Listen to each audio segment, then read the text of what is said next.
প্রিয় শ্রোতা, আপনারা শুনছেন বরেন্দ্র রেডিও ৯৯.২ FM। ইউনেস্কো ও সেমকার আর্থিক সহায়তায় রূপান্তরের পরিচালনায় ও বরেন্দ্র রেডিওর সৌজন্যে এখন শুনবেন বাল্যবিবাহ বিষয়ক ম্যাগাজিন অনুষ্ঠান ঝরাফুল। অনুষ্ঠানটির উপস্থাপনা, গ্রন্থনা ও প্রযোজনা করেছেন নাজনীন নাহার শিমু। শুনতে থাকুন, সাথেই থাকুন। আপনারা শুনছেন বরেন্দ্র রেডিও 99.2 FM। প্রিয় শ্রোতা, আপনারা শুনছেন বরেন্দ্র রেডিও 99.2 FM। সবাইকে প্রীতি ও শুভেচ্ছা জানিয়ে শুরু করছি আজকের ম্যাগাজিন অনুষ্ঠান। ইউনেস্কো সেমকার আর্থিক সহায়তায় রূপান্তরের পরিচালনায় এবং বরেন্দ্র রেডিওর সৌজন্যে বাল্যবিবাহের স্বাস্থ্য বিষয়ক ম্যাগাজিন অনুষ্ঠান ঝরাফুল। পুরো অনুষ্ঠান জুড়ে আপনাদের সাথে আছি আমি নাজনীন নাহার শিমু।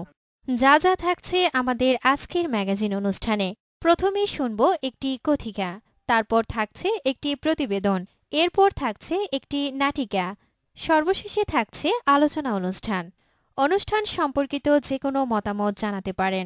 এজন্য খামের উপর লিখতে হবে প্রযোজক Jharaful, Barendra radio 99.2 FM, Jamila villa, Ukilpara, Naogaon. আর যারা SMS করতে চান তাদের জন্য মোবাইলের রাইট মেসেজ অপশনে গিয়ে টাইপ করুন আরবি স্পেস আপনার নেম স্পেস লোকেশন এবং আরও একটি স্পেস দিয়ে আপনার মতামত লিখে পাঠিয়ে দিন 7171 এই নম্বরে। বাল্যবিবাহ দিন দিন বেড়েই চলেছে। বাল্যবিবাহের ফলে ঝরে যাচ্ছে অনেক শিশু। এ বিষয়ে এখন একটি কথিকা শুনব। কথিকাটি তৈরি করেছেন আমাদের বন্ধু রিফা তমালি তমা। বাল্যবিবাহ একটি মারাত্মক সামাজিক সমস্যা। মূলত 18 বছরের নিচে যদি কোনো ছেলে বা মেয়ের বিয়ে হয় তাই বাল্যবিবাহ হিসেবে ধরা হয়। জাতিসংঘ তহবিলের তথ্য অনুযায়ী দেশে 18 বছরের আগে 66% মেয়ের এবং 5% ছেলের বিয়ে হচ্ছে। যদিও মেয়েরাই এই অভিশাপের শিকার হচ্ছে প্রতিদিন। বাল্যবিবাহের কুফল অত্যন্ত ভয়াবহ, বিশেষ করে শিশু স্বাস্থ্যের প্রভাব আরও প্রকট। বাল্যবিবাহের ফলে স্বাস্থ্যগত অনেক সমস্যার সম্মুখীন হতে হয়। অপ্রাপ্তবয়স্ক মা প্রতিবন্ধী শিশু জন্মদান করে। বাড়ন্ত পুষ্টিহীন একটি শরীরে বেড়ে ওঠে আরেকটি অনাগত ভবিষ্যৎ অপুষ্টিগত অভিশাপের বোঝা নিয়ে। শিক্ষার আলো ও স্বাস্থ্যগত কারণে মেয়েটি তার পরিবার ও নিজের সম্পর্কে সচেতন নয়। এছাড়াও বয়স কম হওয়ার কারণে জ্বর, মাথা ব্যথা সহ নানা জটিল রোগে ভুগতে হয়। আমাদের দেশের 66% মেয়েকে এভাবে দেশে প্রতিদিন শিশু জন্মদানের সময় মারা যাচ্ছে একজন নবজাতক ও মা। দেশে প্রতিদিন বাড়ছে বাল্যবিবাহ, আর দেশ এগোচ্ছে এই মারাত্মক সমস্যাটি কাঁধে নিয়ে। অভিভাবক, সুশীল সমাজ ও সরকারের শক্ত পদক্ষেপই বাঁচাতে পারে দেশের এই ভবিষ্যৎ মুখগুলোকে, নতুবা বাল্যবিবাহ ভাইরাসের মতো ছড়িয়ে পড়ে জাতিকে ধ্বংস করে দেবে। আসুন বাল্যবিবাহকে না বলি, বাল্যবিবাহ বন্ধ করি। এতক্ষণ শুনলাম কথিকাটি নিশ্চয়ই আপনাদের অনুপ্রাণিত করেছে। বাল্যবিবাহ একটি শিশুর জন্য যেমন ঝুঁকিপূর্ণ, তেমনি দেশ গঠনের সমস্যা। তাই অল্প বয়সে বিয়ে হলে একজন মেয়ের জন্য কতটা বিপজ্জনক তা শুধু যে ব্যক্তি এর শিকার হয় সেই জানে। এ বিষয় নিয়ে এখন একটা প্রতিবেদন শুনব। প্রতিবেদনটি তৈরি করেছেন আমাদের বন্ধু নুরুন্নবী রাসেল। চলুন বন্ধুরা, শুনে আসি আজকের প্রতিবেদনটি। বাল্যবিয়ে বা শিশু বিয়ে বাংলাদেশের বহুল প্রচলিত শব্দ এটি। বাংলাদেশের আইনে প্রাপ্তবয়স্ক অর্থাৎ মেয়েদের 18 বছর এবং ছেলেদের 21 বছরের আগে যে বিবাহ হয় তাকেই মূলত বাল্যবিয়ে বলা হয়। বাংলাদেশের আইনে এই বিয়ে দণ্ডনীয় অপরাধ হলেও প্রতিনিয়তই ঘটছে বাল্যবিয়ের ঘটনা। মূলত মেয়ে শিশুরাই বলি হয় বাল্যবিয়ের। নানা কারণে বাল্যবিয়ে হলেও পরবর্তীতে নানান রকম রোগব্যাধিতে আক্রান্ত হয় ভুক্তভোগীরা। রক্তস্বল্পতা, জরায়ুর সমস্যা সহ অনেক মেয়েলি সমস্যার শিকার হচ্ছে বাল্যবিয়ের শিকার এই মেয়ে শিশুরা। আমার 15 বছর বয়সে বিয়ে ছিল, অনেক সমস্যা হয়েছিল, রক্ত স্বল্পতা দেখা দিছিল, তারপরে অনেক মেয়েলি কোন সমস্যা ছিল সেগুলো দেখা দিছিল, অনেক সমস্যা হয়েছে। আমার সমস্যা হয়েছিল, জরায়ের সমস্যা হয়েছে, তারপরে হচ্ছে মাথার সমস্যা, মাথা ব্যথা করে সব সময়, চোখের সমস্যা হয়, শারীরিক সমস্যা হয়, এই সমস্যা। এছাড়াও অনেক বাল্যবিয়ের শিকার নারীরা জানান তারা অল্প বয়সে সন্তান ধারণ করায় সেই সন্তান সহ নিজেরাও পড়ছেন নানা রকম সমস্যায়। অনেকেই জানান যে সন্তান ভূমিষ্ঠ হয় সে সন্তানও বরণ করে পঙ্গুত্ব। আমার মনে হয় যে বাল্যবিবাহের কারণে প্রথম বাচ্চা আমার প্রতিবন্ধী হয়েছিল। আমার দুটা বাচ্চা, একটা মেয়ে মারা গেছে, প্রতিবন্ধী ছিল। প্রথমে যে মেয়েটা হয়েছিল সেটা প্রতিবন্ধী মারা গেছে, তার পরবর্তীতে আরেকটা মেয়ে হয়েছে। আমার এই সমস্যাগুলো ঘটছে আর কি। এদিকে অল্প বয়সে বিয়ে দেওয়ায় মেয়ে শিশুদের অভিভাবকরাও পড়েছেন বিপাকে। নানা রকম জটিল রোগে আক্রান্ত হওয়ায় তাদের পেছনে খরচ করতে হচ্ছে অনেক অর্থ, যার কারণে অনুতপ্ত অভিভাবকরাও। মেয়ে বিয়ে দিছি ছোটবেলায়, মেয়ের খুব সমস্যায় বিয়ে হওয়ার পরে মাথার সমস্যায় দেখা দিছে, মাথার সমস্যায় বহু টাকা খরচ করছি। বাল্যবিয়ের ফলে মেয়ে শিশুরা নানা রকম স্বাস্থ্য ঝুঁকিতে পড়ছে। বাল্যবিয়ের শিকার নারীরা রক্ত স্বল্পতার কারণে মাথা ব্যথা, চোখে কম দেখা, শারীরিক অক্ষমতা সহ নানা রকম শারীরিক সমস্যায় ভুগছেন বলে জানান নওগাঁ সদর হাসপাতালের তত্ত্বাবধায়ক ডাক্তার আঞ্জুমান আরা। বাল্য বিবাহ হলে মেয়েরা অনেক রকম স্বাস্থ্যের ঝুঁকিতে পড়ে। 1 নম্বর, তাদের গর্ভপাত হওয়ার সম্ভাবনা থাকে। 2 নম্বর, তাদের গর্ভ প্রসবের সময় তাদের প্রচুর ব্লিডিং হওয়ার সম্ভাবনা থাকে। তারপর তাদের প্রিম্যাচুর বাচ্চা হওয়ার সম্ভাবনা থাকে। বাচ্চা হওয়ার পরে তাদের ইনফেকশন হওয়ার সম্ভাবনা থাকে এবং বাচ্চা প্রসব নালীতে আটকে গিয়ে অবস্ট্রাকটেড লেবার হয়ে ওই বাচ্চাগুলো প্রতিবন্ধী হওয়ার সম্ভাবনা থাকে। শারীরিক সমস্যা, তাদের বয়স কম থাকায় তারা রক্তশূন্য হয়ে পড়ে। প্রচুর রক্তপাত হওয়ার জন্য, রক্তশূন্য থাকার জন্য তারা অনেক সময় চোখে কম দেখে, তারা শারীরিকভাবে অক্ষম হয়ে পড়ে এবং শারীরিক শক্তিও তাদের কমে যায়। আমাদের দেশের মেয়েরা রক্তশূন্যতায় ভুগছে, তার সিংহভাগই হচ্ছে এই বাল্যবিবাহের কারণে এবং এই রক্তশূন্যতার কারণে যে তাদের মাথা ঘুরে চোখে দেখতে পারে না। এইভাবে বাল্যবিবাহের ফলে মেয়েরা নানাভাবে সমস্যার শিকার হচ্ছে। জাতিসংঘের শিশু তহবিলের তথ্যানুযায়ী দেশে প্রতি বছর 66% নারী শিশু বাল্যবিয়ের শিকার হচ্ছে। তাই নারী শিশুদের রক্ষায় এগিয়ে আসি আজকেই, সুরক্ষিত করি আগামী প্রজন্মকে। নুরুন নবী রাসেল, বরেন্দ্র রেডিও, নওগাঁ। এতক্ষণ শুনলাম বাল্যবিবাহের ফলে স্বাস্থ্যের যে ক্ষতি হচ্ছে তা নিয়ে নুরুন নবী রাসেলের প্রতিবেদন শুনে নিশ্চয়ই একটু আপনার হৃদয়কে ছুঁয়ে গেছে। আপনার হৃদয়কে আরো জাগ্রত করবে এমন একটি নাটিকার মধ্য দিয়ে শুনব। চলুন বন্ধুরা, আর অপেক্ষা নয়, আমরা এখন সুমির জীবনের কাহিনী শুনতে চলে যাচ্ছি নওগাঁর অদূরে উল্লাসপুরে। আজ আমরা শুনব একজন সুমির জীবনের গল্প। স্কুল পড়ুয়া সুমির বয়স মাত্র 15 বছর। পড়াশোনা করে জীবনে প্রতিষ্ঠিত হতে চায় সুমি, অথচ সুমির অশিক্ষিত পিতামাতা চায় তাকে বিয়ে দিয়ে ঝামেলা মিটিয়ে ফেলতে। এভাবেই সুমির দিনগুলো কেটে যাচ্ছিল।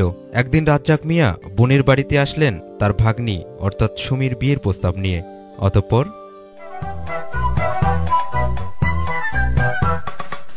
বুবু, ও বুবু, বাড়িতে কেউ নাই নাকি? কে? আরে রাজ্জাক, তুই?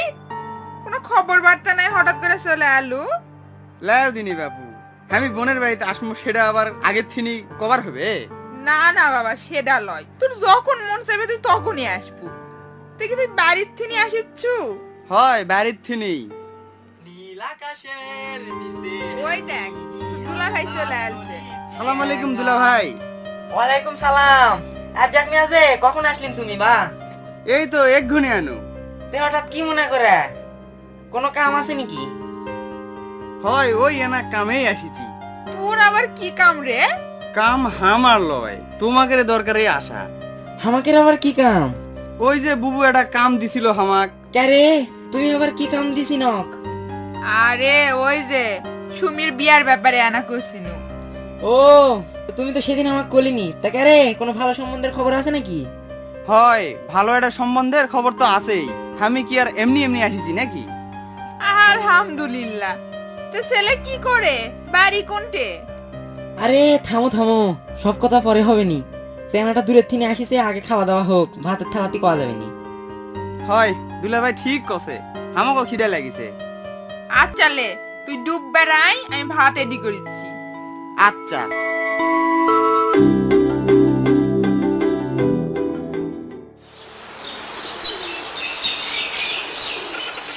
হসে হসে হসে, আর দিও না বুবু।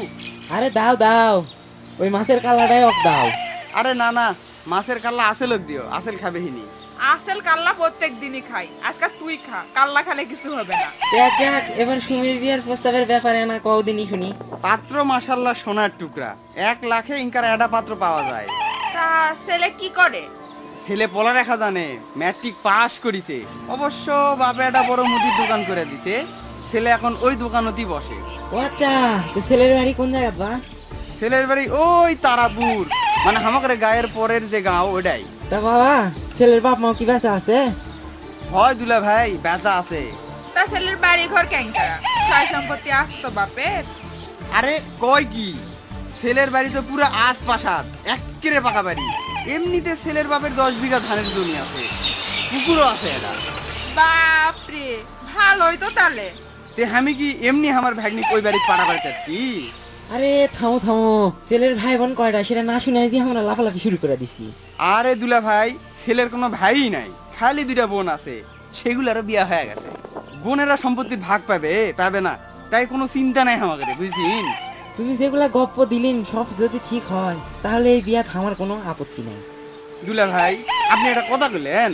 সুমি আমার ভাগলি লয়, আমি মিথ্যা কথা কয়ে আর বিয়া দিমু, এটা কথা কইলেন? না না যাক শোনো, তুমি মিথ্যা কবিন না সেটা আমি জানি, কিন্তু বিয়ার সময় মানুষ ইনকা মেলা ধরনের কথা কয়, তাই আমি। শোনেন দুলা ভাই, আমি ছেলের একেবারে আসল খবর নিয়ে এসেছি, আর ছেলের বাড়ির লোকজন খুবই ভালো, কোনো টেনশন নাই। হ্যাঁ, টেনশন কি আর সাদেই করি, বিয়া শাদী খুবই ঝামেলার জিনিস, আর সুমির বয়সও বেশি লয়, ইনকারা ছোট মানুষের বিয়া দেওয়া এখন মেলা রিস্কের কাম। বিয়া তো আবার রিস্ক কিসের? আপনার মেয়াকে আপনি যেটি ইচ্ছা সেটি বিয়া দিবেন, কারো সাহস আছে কিছু কওয়ার? চুপে চুপে বিয়া দিয়া দিবেন, তাহলে আর কিচ্ছু হবে না। সেটাই, যত গোপনে বিয়া দেওয়া যায় ততই ভালো, বেশি মানুষ জানা পারলেও মুশকিল। ম্যান ছেড়ে খায় দেয় কাম নাই, কার বেটির কখন বিয়া হচ্ছে ওল্লা লিয়ে ওর কেড়ে দুনিয়ার চিন্তা। শোনো বাবু, ওলা চিন্তা বাদ দিয়া কামের কথায় আসো। কালকাবান দুপুরের দিকে ওই বাড়ির থেকে লোক আসবে সুমিক দেখবার, তুমি সব জোগাড় করবেন কিন্তু। উমা, কালকায় আসবে? হয়, কালকায় আসবে। সুমির ছবি দেখে ওর কেটে পছন্দ হচ্ছে, এখন কালকা সামনাসামনি দেখার পর সিংকারা হলে বিয়া পরে থিয়া যাবে। ওটাই ভালো হবে, নাইলে শালা বিয়ার সময় বেশি জানাজানি হলেই সমস্যা। আমি আনা পরেই ওর কেটে ফোন দিমুনি, কখন আসবে কজন আসবে সব শুনালি মনি। হয় হয়, ওটাই ভালো, তুই আনা সব শুনালে তাহলে আমার আনা সুবিধা হবে নি। আচ্ছা আচ্ছা, আমি সব শুনালি মনি, তুমি কালকা সুমিক একেবারে ঠিক মতো এডি করে থিও। ওটা আবার আমার কোয়া লাগবে? ক্যারে সাইরা, তুমি কোচিন তো যে কালকা বাড়িতে মানুষ আসবে? না, আমি তো কেবল জানা পান্ন, এতের বেলা কমনি। ছুরি হয়তো বিয়াতে রাজি হবে না, পড়ালেখার ঝোঁক যা বেশি ওর, এনা বুঝা কয়ো। আচ্ছা ঠিক আছে।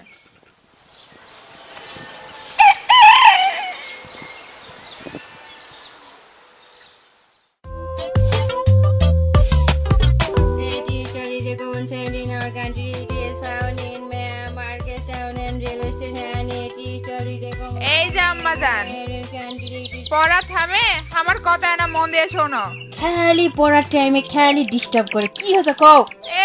পরে একেবারে জজ ব্যারিস্টার হবে, অত পড়া লাগবে না তো, বুঝলো? ধুর আম্মা, তুমি কি আমাকে এটা কবার আসিছো নাকি? যেটা কবার আসিছো সেটা তাড়াতাড়ি কও তো, নালে তুমি আবার ভুলে যাবেন। খবরদার বেয়াদবে লাগান হাসপু না। আচ্ছা লাও, হাসি বন্ধ। ওই আছে, চুপ করে থাক। আম্মা কি কয় সেটা শোন। শোন সুমি, তুই কালকা স্কুলে যাবো না, বুঝিসু?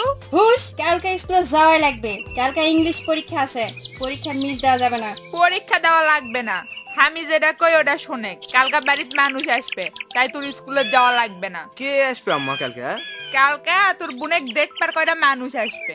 আমার দেখবার আসবে মানে? আম্মা তোমরা আমার বিয়ে ঠিক করিস? দেখবার আসলে কি বিয়ে ঠিক করা হয় নাকি? আম্মা আমি এখন বিয়ে করবো না, আমি আরো পড়বো। আমার না জিএসসি পরীক্ষা 2 মাস পর, আমি পরীক্ষা দিমু আম্মা, আমি বিয়ে করবো না। মায়া মানুষের অত পড়াশোনা কিসের রে? ক্লাস 8 পর্যন্ত পড়িছু, ওটাই মেলা। তোর 14 গোষ্ঠীর গায়ে তো তোর পড়েনি, বুঝিসু? আম্মা আবার কত বয়স আছে যে তুমি আবার বিয়ের জন্য কি উঠে পড়ে লাগিস? তুই ছোট চল, তুই কি এর মধ্যে কথা করছু? আসল তো ঠিকই গেছে আম্মা, আমার বয়স কেবল 15 বছর, আমার তো বিয়ার বয়স হয়নি। তোমরা কি আমার বাল্য বিবাহ দিবার চাচ্ছিন?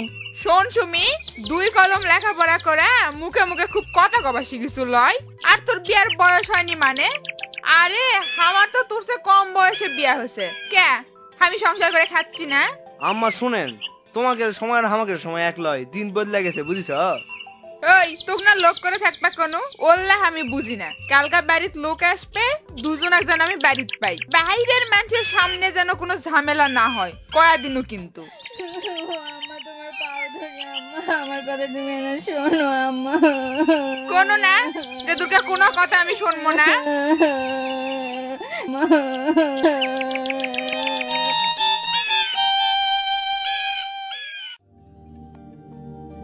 অতঃপর সুমির অমতেই তার বিয়ে দিয়ে দেওয়া হয়। সুমির বিয়ের ঠিক 9 মাস পরের ঘটনা।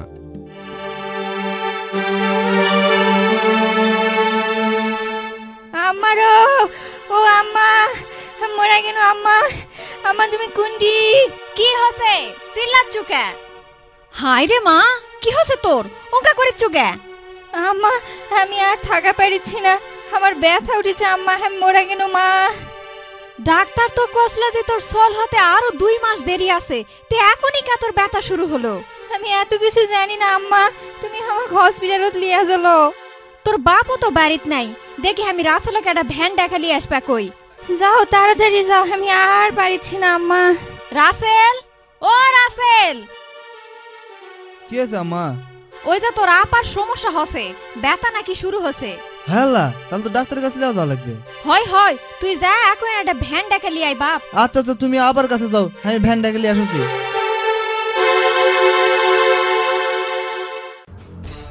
আম্মা ও আম্মা, রাসেল এখন আসছে না কেন? ওই তো ভ্যান ডাক্তার গেল। আম্মা ও আম্মা, এই যে ভ্যান আসিছে। ভ্যান লিয়ে আসিছে, চল তোকে লিয়ে যাই।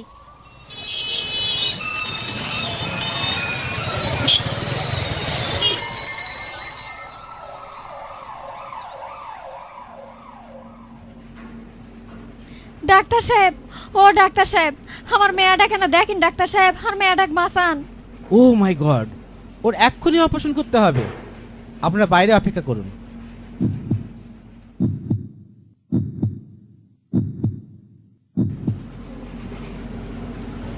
ডাক্তার সাহেব, ও ডাক্তার সাহেব, আবার কি অবস্থা?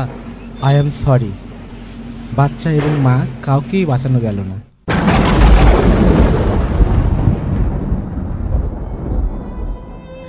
ওরে আল্লাহ রে, আমার সোলটার কি হলো রে? আপনার মেয়ের বয়স খুবই কম, ওর শরীর এখনো বাচ্চা প্রসবের জন্য উপযোগী হয়নি, তাই আর ওকে বাঁচানো সম্ভব হলো না। এত অল্প বয়সে ওকে বিয়ে দেওয়ার জন্য আজ আপনাদের এই দিন দেখতে হলো। আম্মা, আমি তোমাকে আগেই কইছি না, আম্মা আমাকে এই বয়সে বিয়ে দিও না। তুমি তো আমার কথা শুনলেন না, আজকে কি হয়ে গেল? আল্লাহ রে আল্লাহ।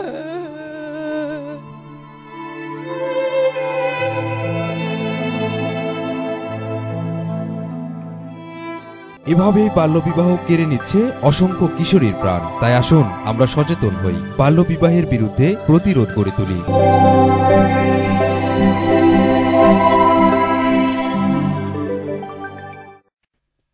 শ্রোতা বন্ধু, নাটিকা তো শুনলাম।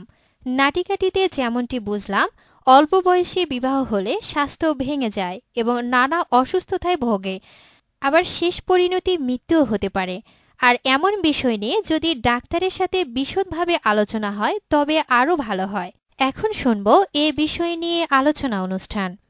প্রিয় শ্রোতা, আপনারা শুনছেন বরেন্দ্র রেডিও ৯৯.২ FM। সবাইকে প্রীতি ও শুভেচ্ছা। বাল্য বিবাহের স্বাস্থ্য বিষয়ক আলোচনা অনুষ্ঠান স্বাস্থ্য কথা। পুরো অনুষ্ঠান জুড়ে আপনাদের সাথে আছি আমি মোস্তাফিজুর রহমান সোহেল।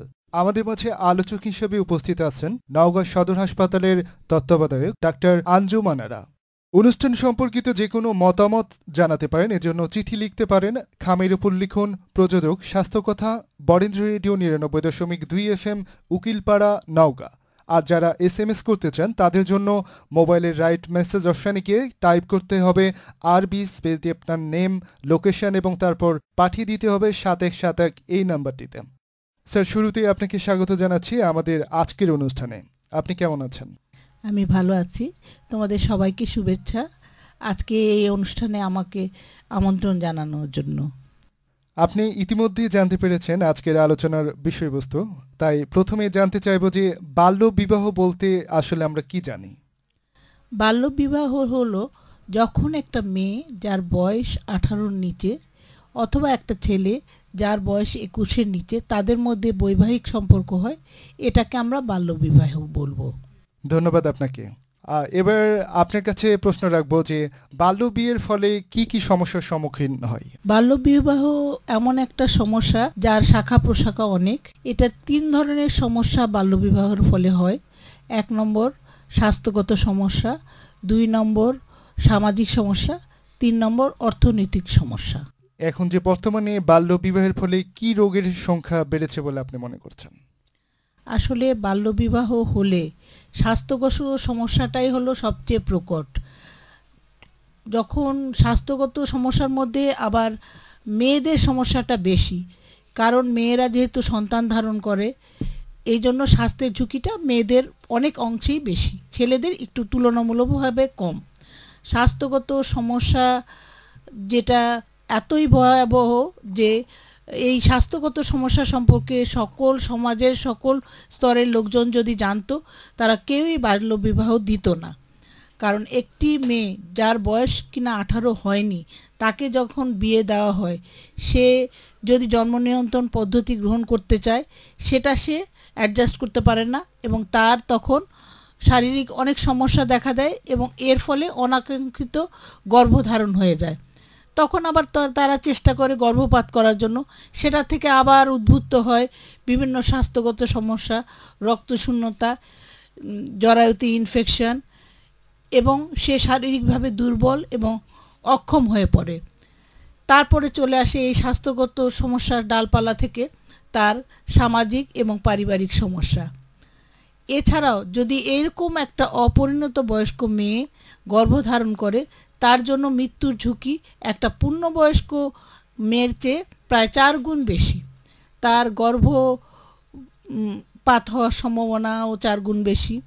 তার গর্ভের পর যে রক্তস্রাব, এটাও অনেক অনেক বেশি এবং সে প্রায় এই যেসব নারীরা গর্ভ অবস্থায় বা গর্ভকালীন সময় অথবা প্রসবের সময় মৃত্যুবরণ করে, তার প্রায় 70% হলো এই অপরিণত বয়স্ক মেয়েরা। তাদের যে প্রসবের পর অতিরিক্ত রক্তক্ষরণে অনেকেই মৃত্যুবরণ করে এবং এছাড়াও তাদের মধ্যে ইনফেকশনের ঝুঁকিও অনেক বেশি থাকে। তারপরে আরও সমস্যার সৃষ্টি হয় যে এই অপরিণত মা যখন শিশুর যত্ন নেবে, সে তো জানে না কিভাবে শিশুর যত্ন নেবে। ওই শিশুটিও মৃত্যুবরণ করে অনেক সময় ওই শিশুটি একটা রুগ্ন শিশুতে পরিণত হয় এবং সেই শিশুটিরও মানসিক বিকাশ তখন ব্যাহত হয়। সহজেই বোঝা যাচ্ছে যে এই বাল্যবিবাহ হলে কত না সমস্যার আমরা সম্মুখীন হতে পারি। ধন্যবাদ স্যার। প্রিয় শ্রোতা, আপনারা শুনছেন বরেন্দ্র রেডিও 99.2 FM। আমাদের মাঝে আলোচক হিসেবে উপস্থিত আছেন নওগাঁ সদর হাসপাতালের তত্ত্বাবধায়ক ডাক্তার আঞ্জুমান আরা। অনুষ্ঠান সম্পর্কে যে কোনো মতামত জানাতে চিঠি লিখতে পারেন। এর জন্য খামের উপর লিখতে হবে প্রযোজক স্বাস্থ্যকথা, বরেন্দ্র রেডিও 99.2 FM, উকিলপাড়া, নওগাঁ।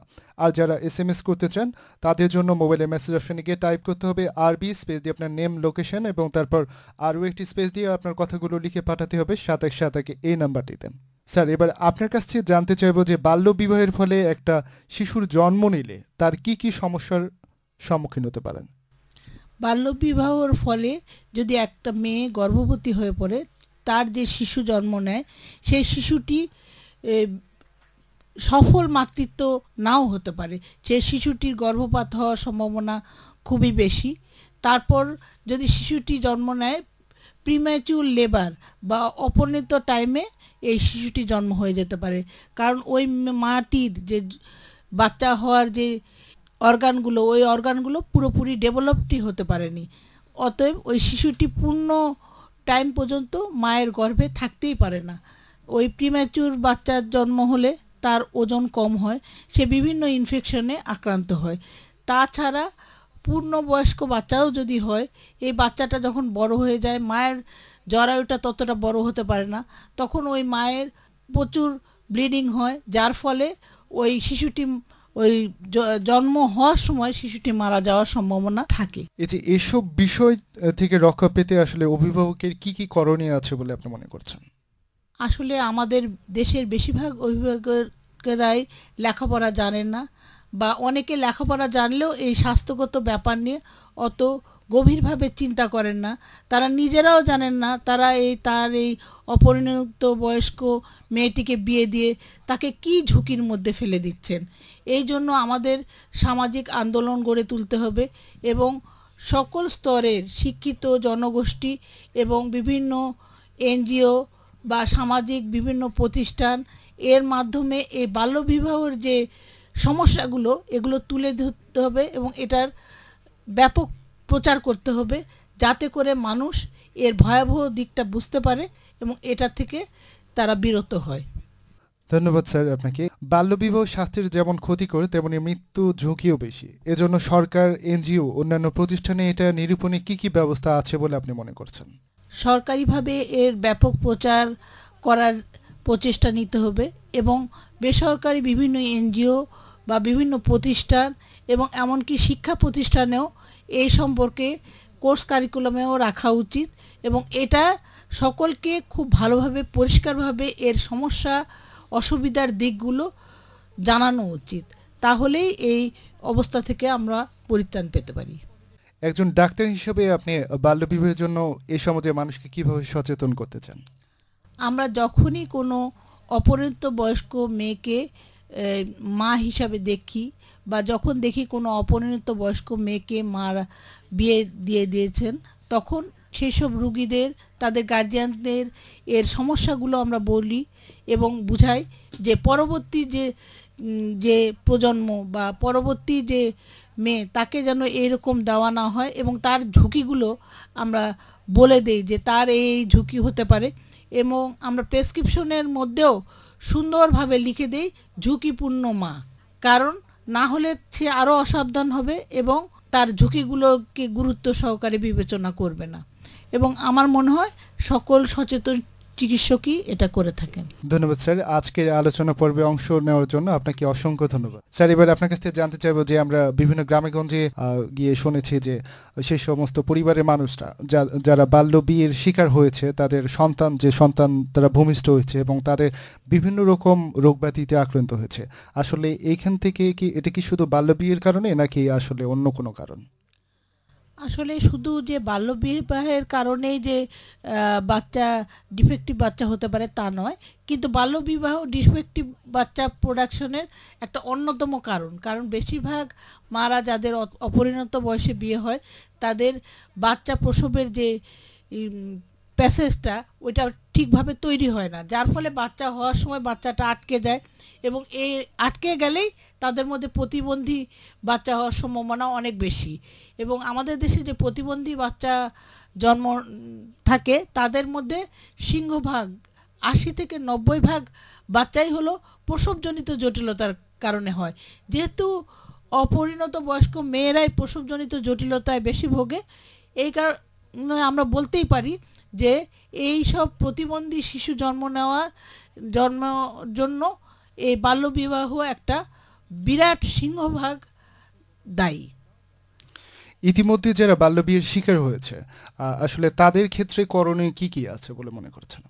বাল্যবিবাহ যারা ওদের বাল্যবিবাহ হয়ে গেছে তাদের অন্তত এখন চেষ্টা করতে হবে যে তারা যেন মা হওয়া একটু দেরিতে মা হয়, কারণ পরিণত বয়স না হওয়া পর্যন্ত তাদের মা না হওয়ার জন্য সচেষ্ট থাকতে হবে, তাহলেও অন্তত সমস্যা কিছুটা কম হবে। স্যার, এবার জানতে চাইবো যে বাল্যবিয়ের শিকার হয়েছে এই সমস্ত যে মানুষ আছে তাদের মধ্যে যারা ভুক্তভোগী তারা আপনার কাছে তো অবশ্যই এসেছে, তাদের মানে এ পর্যন্ত কি পরিমাণ এসেছে বলে মনে হয় আপনার কাছে? আমাদের নওগাঁ সদর হসপিটালে যেগুলো দূরবর্তী এলাকা থেকে মানে চিকিৎসার জন্য আসে বা গর্ভজনিত জটিলতা নিয়ে আসে তাদের সিংহভাগ মেয়েই এই বাল্যবিবাহের শিকার। আমি একটা বাস্তব গল্প বলতে পারি। সাবিনা নামে এক মেয়ে যার বয়স 14 বছর, তার বিয়ে হলো আত্রাই এক রিমোট গ্রামে। সেই মেয়েটি বাচ্চা হওয়ার সময় তাকে বাড়িতে বাচ্চা হওয়ার জন্য প্রচুর চেষ্টা করা হয়েছে, সারাদিন চেষ্টা করে বাচ্চা হয়নি। সেই মেয়েটিকে তারপর স্থানান্তর করা হয় রাজশাহী মেডিকেল কলেজে। পরের দিন তার সিজার করে বাচ্চা হয়, কিন্তু পরবর্তীতে দেখা গেল ওই মেয়েটি পেশাব ধরে রাখতে পারে না, তার অনবরত প্রস্রাব ঝরে পড়ে এবং এই কারণে তার স্বামী তাকে ত্যাগ করলো। সে ভিভিএফের শিকার, মানে তার একটা ফিস্টুলা হয়ে গেছে পেশাবের রাস্তা এবং জরায়ুর রাস্তাটা কমিউনিকেশন হয়ে গিয়ে তার অনবরত পেশাব ঝরে পড়ে, পেশাব কন্ট্রোল করতে পারে না। এই মেয়েটির জীবন একদম দুর্বিষহ হয়ে গেছে এবং তার স্বামী তাকে ত্যাগ করেছে এবং তার বাচ্চাটাও বেঁচে নাই, কারণ দেরিতে প্রসব হওয়ার কারণে বাচ্চার মাথা অনেকক্ষণ আটকায় থাকার কারণে তার ওই পেশাবের নাড়িটা ক্ষয়প্রাপ্ত হয়ে গেছে। অতএব আমরা তো চাই না কোনো মেয়ে এই সাবিনার মতো এই দুঃসহ জীবন যাপন করুক, কারণ ভিভিএফ এখন অবশ্য খুব রেয়ার হয়ে গেছে, যার ফলে ভিভিএফের জন্য গভর্নমেন্ট কয়েকটা ইনস্টিটিউট ঠিক করে দিয়েছে, যাদের যেসব রুগীদের ভিভিএফ থাকবে তাদেরকে ঢাকা মেডিকেল কলেজ, তারপরে রংপুর মেডিকেল কলেজে, কয়েকটা মেডিকেল কলেজে সেন্টার করছে তাদের বিনামূল্যে চিকিৎসার জন্য। কিন্তু এখন অবশ্য এইটা একটা সুখের কথা যে ভিভিএফের রুগী খুব রেয়ার হয়ে গেছে, এখন আর এটা আমরা পাচ্ছি না, যে তারা অন্তত বাল্যবিবাহ হলেও তারা চিকিৎসার আওতায় একটু তাড়াতাড়ি আসার কারণে ওই ধরনের দুঃসহ পরিণতি এখন আর হচ্ছে না। ধন্যবাদ স্যার আপনাকে। আপনি সর্বশেষ নওগাঁবাসীর উদ্দেশ্যে কিছু বলুন বাল্যবিয়ে সম্বন্ধে। সমগ্র নওগাঁবাসীর উদ্দেশ্যে আমি একটা কথাই বলবো, আপনারা কখনোই 18-এর আগে কোনো মেয়েকে বিয়ে দিবেন না, বা 21 বছরের আগে কোনো ছেলেকেও বিয়ে দিবেন না, কারণ তাদের জীবনের পরিণতি অত্যন্ত খারাপ হয়ে যাবে। মেয়েটিকে শিশুর মতো বাঁচতে দেন এবং তাকে 18 বছর পর্যন্ত লালন পালন করুক, তাকে তারপরে বিয়ে দেন। সে নিজের তার পারিবারিক তার বৈবাহিক দায়িত্বগুলোও ভালোভাবে পালন করতে পারবে, সন্তান ভালোভাবে লালন পালন করতে পারবে এবং সে নিজেও সুস্থ সুন্দর থাকবে। সবার প্রতি এই আশাবাদ ব্যক্ত করে আমি আমার বক্তব্য এখানে শেষ করছি। ধন্যবাদ স্যার আজকের আলোচনা পর্বে অংশগ্রহণ করার জন্য। ধন্যবাদ। প্রিয় শ্রোতা, দেখতে দেখতে আমাদের আজকের সময় শেষ হলো। আজকে আমাদের মাঝে আলোচক হিসেবে উপস্থিত ছিলেন নওগাঁ সদর হাসপাতালের তত্ত্বাবধায়ক ডাক্তার আঞ্জুমানেরা। বাল্যবিবাহের স্বাস্থ্য বিষয়ক আলোচনা অনুষ্ঠান স্বাস্থ্য কথা। সবাই ভালো থাকুন, সুস্থ থাকুন, এ প্রত্যাশায় বিদায় নিচ্ছি আমি মোস্তাফিজুর রহমান সোহেল। আল্লাহ হাফেজ। শ্রোতা বন্ধু, নিশ্চয়ই আলোচনা অনুষ্ঠান শুনে অনেকটা উপকৃত হয়েছেন, কেননা স্বাস্থ্যই সকল সুখের মূল। একটা সুস্থ মা সুস্থ সন্তানের জন্ম দিবেন, এটাই প্রত্যাশা, এবং প্রাপ্ত বয়সে বিবাহ করে দেশকে এগিয়ে নিয়ে যাবে। আমরা আলোচনা অনুষ্ঠান শুনতে শুনতে একদমই অনুষ্ঠানের শেষ পর্যায়ে পৌঁছে গেছি। অনুষ্ঠান সম্পর্কিত যে কোনো মতামত জানাতে পারেন চিঠির মাধ্যমে। এজন্য খামের উপর লিখুন প্রযোজক Jhara Ful, Barendra radio 99.2 FM, Jamila villa, Ukilpara, Naogaon. SMS করতে আপনার মোবাইলের রাইট মেসেজ অপশনে গিয়ে টাইপ করুন আরবি স্পেস আপনার নেম স্পেস লোকেশন এবং আরও একটি স্পেস দিয়ে আপনার মতামত লিখে পাঠিয়ে দিন 7171 এই নম্বরে। আজকের মতো আমাকে বিদায় নিতে হচ্ছে। সবাই ভালো থাকুন, সুস্থ থাকুন, এই প্রত্যাশায় ইউনেস্কো সেমকার আর্থিক সহায়তায়, রূপান্তরের পরিচালনায় ও বরেন্দ্র রেডিও সৌজন্যে ঝরা ফুল ম্যাগাজিন থেকে বিদায় নিচ্ছি আমি নাজনীন নাহার শিমু। আল্লাহ হাফেজ। আপনারা শুনছেন বরেন্দ্র রেডিও 99.2 FM। প্রিয় শ্রোতা, এতক্ষণ শুনলেন ইউনেস্কো ও সেমকার আর্থিক সহায়তায়, রূপান্তরের পরিচালনায় এবং বরেন্দ্র রেডিওর সৌজন্যে বাল্য বিবাহ বিষয়ক ম্যাগাজিন অনুষ্ঠান ঝরা ফুল। অনুষ্ঠানটি প্রযোজনা, উপস্থাপনা ও গ্রন্থনায় ছিলেন নাজনীন নাহার শিমু।